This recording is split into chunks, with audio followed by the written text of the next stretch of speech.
da conversa com a nossa querida Rosa Bastos, para quem eu peço desde já um grande aplauso. Obrigada, Olá, Rosa, bem-vinda. Bem, Rosa, e vamos começar por desvendar este caso que nos trazes hoje e que tem a ver com um tema, eu já disse isto muitas vezes, mas é um tema que mexe muito comigo por existir. Alienação parental. Sem dúvida, Fátima. Conta-me lá. Quem é esta menina, acho que mexe com todas as pessoas, tem amor no coração. Sim.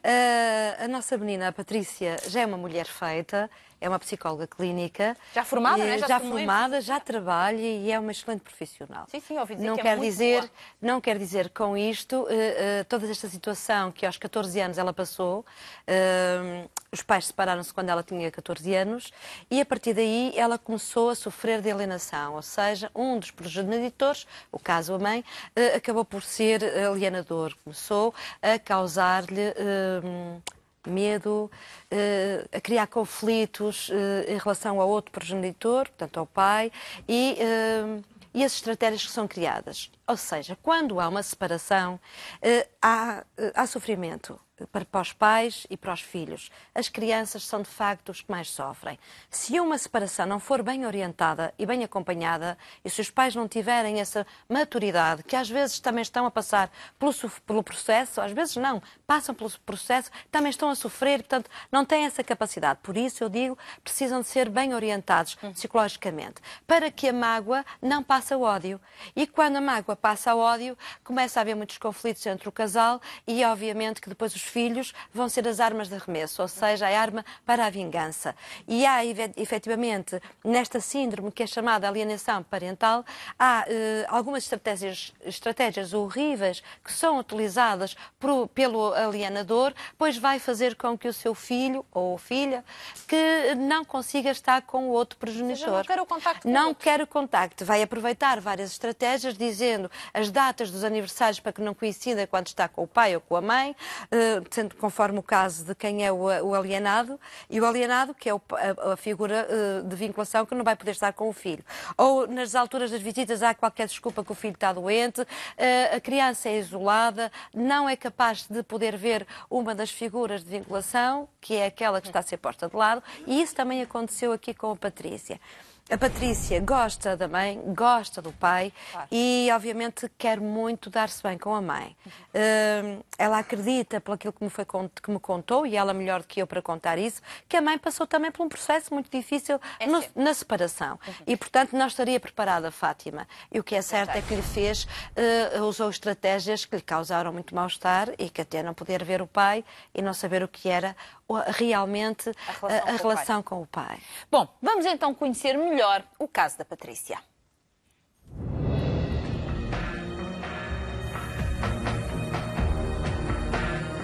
Eu tinha 14 anos quando os meus pais se divorciaram.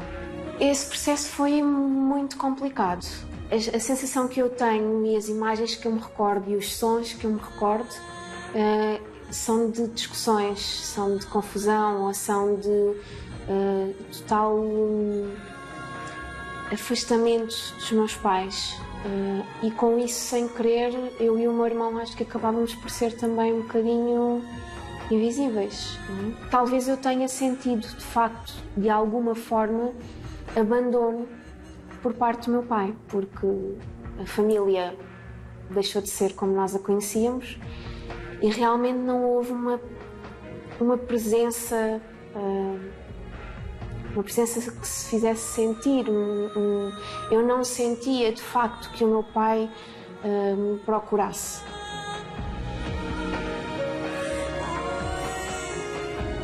Na altura da separação, eu comecei a ser acompanhada por uma psicóloga e recordo-me que a psicóloga começou a querer trabalhar a minha relação com o meu pai e não sei se de uma forma intencional ou não, essa ajuda foi-me retirada porque a minha mãe disse-me que já não ia mais a consultas com ela e isso coincidiu com essa altura em que ela estava a tentar trabalhar a minha relação com o meu pai.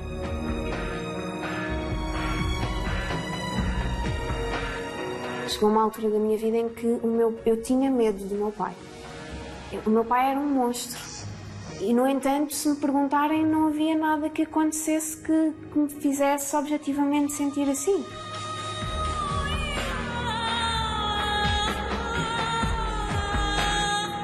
Eu começo a ter uma imagem diferente do meu pai quando eu comecei a estar mais com ele. Foi quando eu comecei a, podemos dizer que a confrontar-me, não com a realidade inicialmente, mas com a dúvida. Ok, afinal que história é minha? E quem é que eu sou? Ao eu colocar esta dúvida, eu estava a questionar a minha mãe. E isso é muito complicado. E à medida que eu me fui aproximando do meu pai, fui sentindo cada vez mais dificuldade por parte da minha mãe em lidar comigo. Porque a minha mãe tem alguma dificuldade em lidar com a minha relação com o meu pai.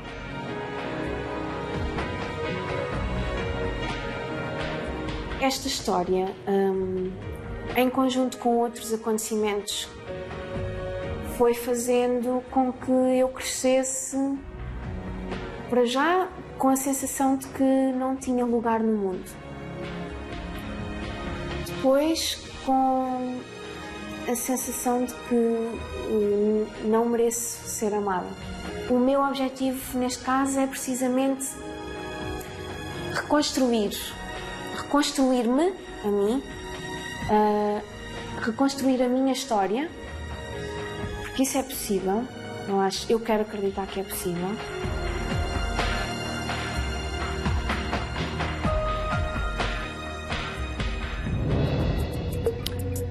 O testemunho da Patrícia é extraordinário, porque ter uma pessoa já na idade adulta a dizer o que é que acontece a uma criança, a um jovem que tenha sido alienação parental, espero eu que faça eco na cabeça dos pais e das mães que estão neste momento a fazer isso aos seus filhos, que tenham consciência, que estão a contribuir para alguém um dia dizer: eu não sinto que tenha sido amada, eu não sei qual é o meu lugar no mundo.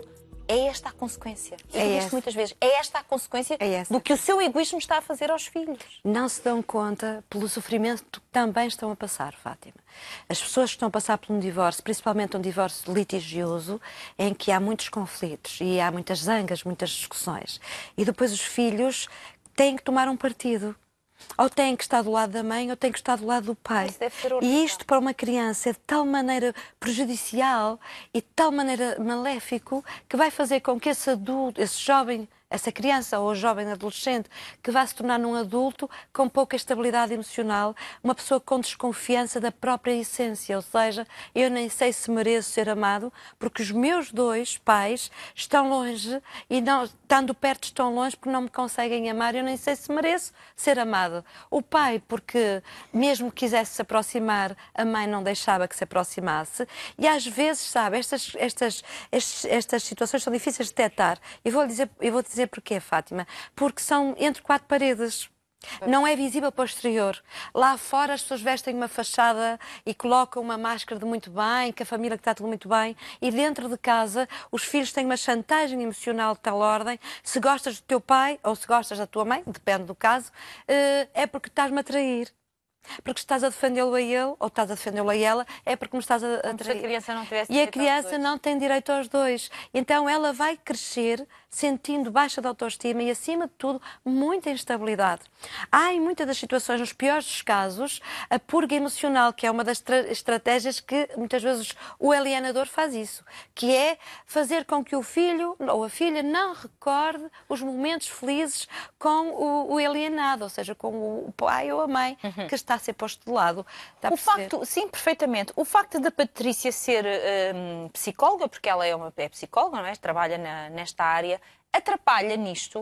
Não, ou dá-lhe uma consciência mais rápida? Dá-lhe uma consciência mais rápida. O que pode atrapalhar, e o que até aqui eu achava que a podia atrapalhar, era nas suas questões de segurança e de confiança, porque as pessoas que são inseguras normalmente trabalham o dobro das outras, porque elas nunca estão satisfeitas com os seus resultados, elas são perfeccionistas, querem sempre mostrar mais, porque acham que nunca receberam os recursos necessários de reconhecimento, de valor. Houve muitos momentos na história da Patrícia em que a mãe mãe, numa forma de afastar do pai, lhe dizia, provavelmente o teu pai não gosta de ti, tu não vales nada e se pensas que vais para ele não vai te querer, eu gosto de ti, ele não vai gostar de ti. E essa é uma linguagem que muitas vezes é usada. E então pode sim, no campo pessoal prejudicar, no campo profissional, no sentido de ela achar, ora bem, eu tenho que dar o dobro e vai exigir mais como profissional. Ela é uma excelente profissional, mas pode estar a dar mais do que a conta porque nunca está satisfeita com os seus resultados. E aí a terapia fez toda a diferença. Porque ela realmente escreveu, ela é uma autora de um livro, escreveu um livro muito interessante. Sobre alienação parental. Alienação parental, fantástico, pai vem-me ver, que eu acho que é fabuloso. E é lindo o livro. E que tem a ver com estas questões dos filhos, do sofrimento dos filhos.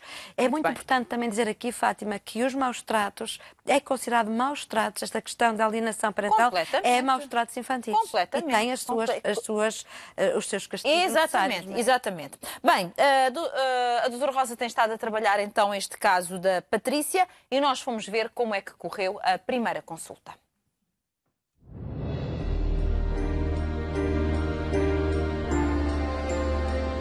A Patrícia pediu ajuda à rúbrica porque passou na sua juventude, na infância, por a separação dos pais. E essa separação fez com que entrasse naquelas rixas que são comuns entre pai e mãe.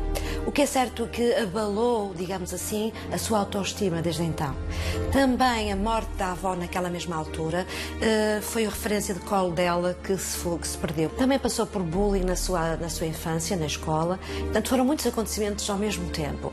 Nós vamos trabalhar isso, vamos trabalhar as perdas, vamos trabalhar os perdões.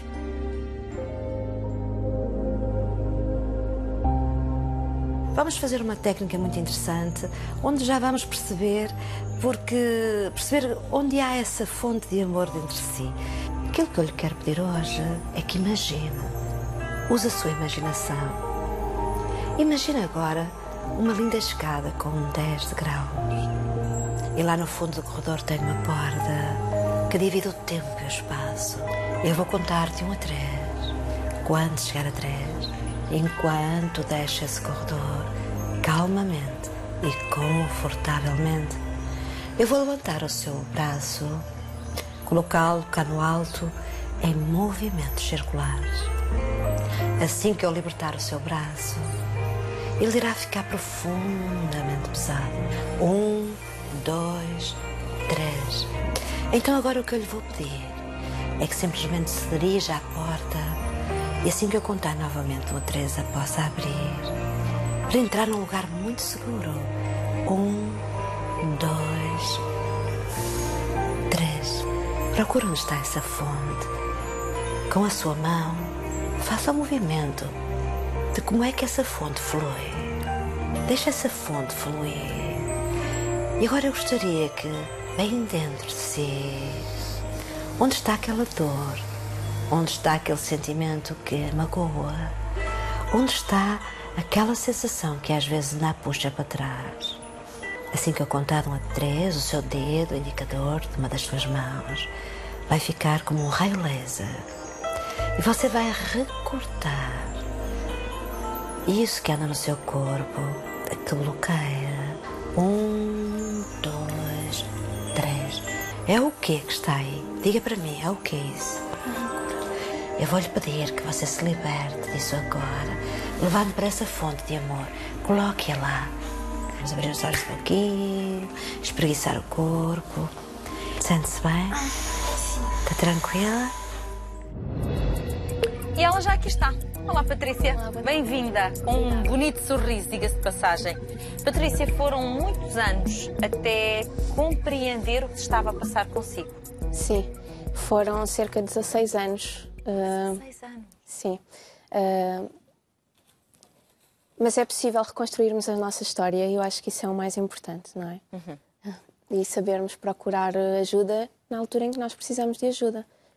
Eu, pela descrição que eu ouvi ali, percebi que os anos em que efetivamente teve que lidar com esta situação de alienação parental foram anos de muito sofrimento para si. Esta história de ter mãe, mas não posso ter o pai.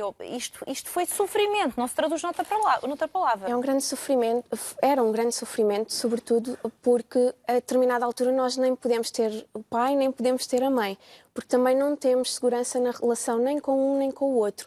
Um porque está longe, por vários motivos, outro porque está perto fisicamente, mas também não nos transmite segurança para o nosso crescimento, digamos assim, para a formação da nossa identidade de uma forma segura. E eu acabei por desenvolver uma autoestima muito baixa, tinha uma relação comigo própria muito conflituosa, muito complicada, muito negativa.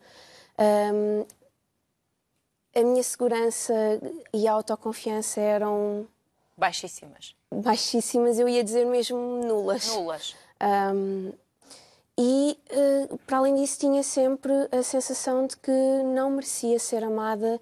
Tudo aquilo que eu até poderia ir conquistando na minha vida, fosse a nível pessoal, fosse a nível profissional, eu achava sempre que não poderia nunca ser mérito meu e que não era merecido. E por muito que eu desse, achava sempre... Eu acabava até por constantemente boicotar. E isso prejudicava-me não só a nível profissional, sem dúvida, enquanto psicóloga, mas também ao nível das minhas relações pessoais, nomeadamente relações amorosas, não é? E de amizade. Ou seja, porque na verdade,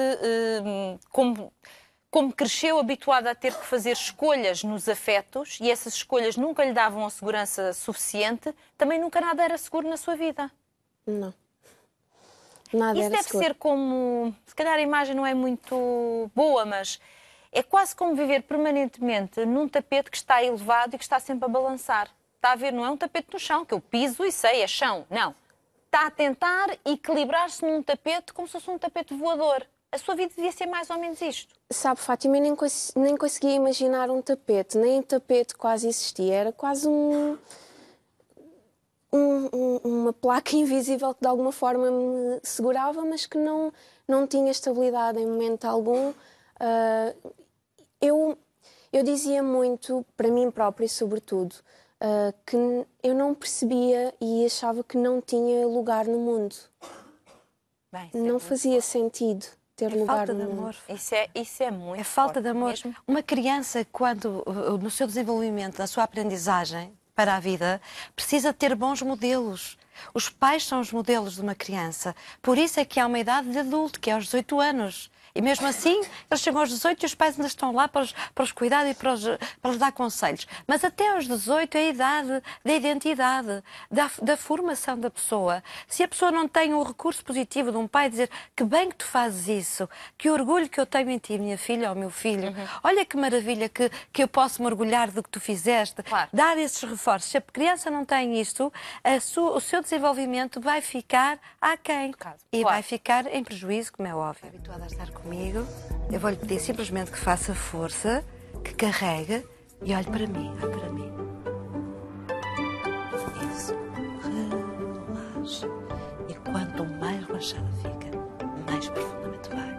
E quanto mais profundamente vai, mais relaxada fica. Isso.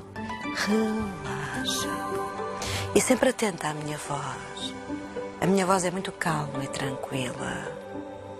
Já conhece a minha voz. Isso, respira fundo. E a pouco, enquanto faz essa respiração, uma sensação agradável vai tomando conta de si. Lá em casa, quem quiser pode fazer o exercício. É um exercício agradável, sem qualquer prejuízo. Isso mesmo. Agora que fechou os olhos de fora, simplesmente vai abrindo a pouco e pouco os olhos de dentro, os olhos da sua mente. E a cada vez que faz uma expiração, vai ficando cada vez mais e mais relaxado, mais solto. E eu irei pegar no seu braço direito pelo seu pulso.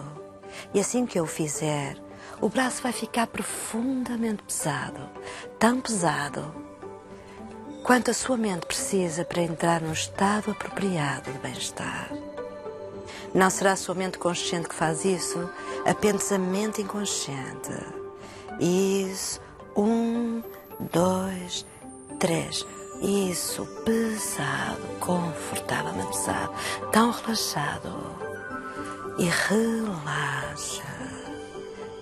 A sua respiração já mudou. O seu tónus muscular já mudou. Coloque-se mentalmente no alto de uma escada bonita, confortável e agradável, com 10 degraus. Eu vou contar de 10 a 1. E quando chegar a 1, simplesmente estará num lugar muito seguro, num lugar calmo.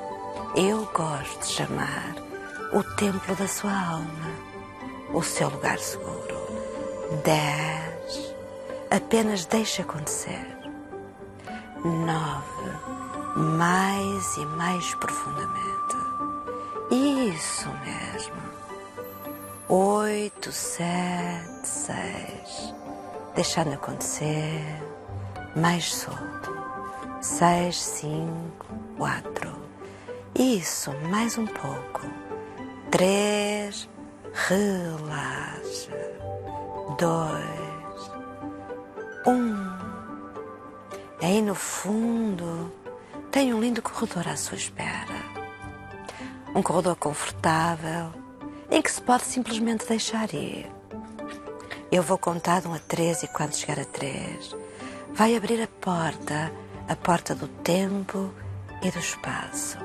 1, 2, 3. Leve lá a sua mão e abra a porta. E se empurra a porta. Simplesmente se deixa entrar. Permita-se colocar um pé e depois o outro. Isso. Um lindo dia à sua espera. Nada a perturba, nada a incomoda. É um lugar de paz que existe bem dentro de si. Passo a passo, numa espécie de um caminho, que é o caminho do meio de si mesma. E aí perto hoje, perto da sua cabaninha, aquela que já treinamos montes de vezes, no seu lugar seguro, hoje eu gostaria que mandasse entrar nesse lugar todas aquelas pessoas que você pode perdoar. Na vida, nós temos muitos acontecimentos que servem para aprendizagens, para nos tornarmos seres melhores. A sua vida teve algumas aprendizagens, desde pequenininha. Talvez a sua progenitora estivesse a sofrer naquela altura e não soubesse lidar da melhor maneira. Mas ela a ama certamente, do jeito dela. Talvez os perdões sejam mais necessários do que nunca. Hoje, ao seu jeito, como lhe aprouver, convide-a a entrar. E da sua forma, convide-a a chegar perto de si. Com todo o seu coração e amor, respire pelo coração. E hoje lhe possa dizer, eu te perdoo. De coração e alma. Porque eu te amo. Porque és minha mãe. E eu preciso de ter mãe e de ter pai. Porque vocês os dois são importantes para mim.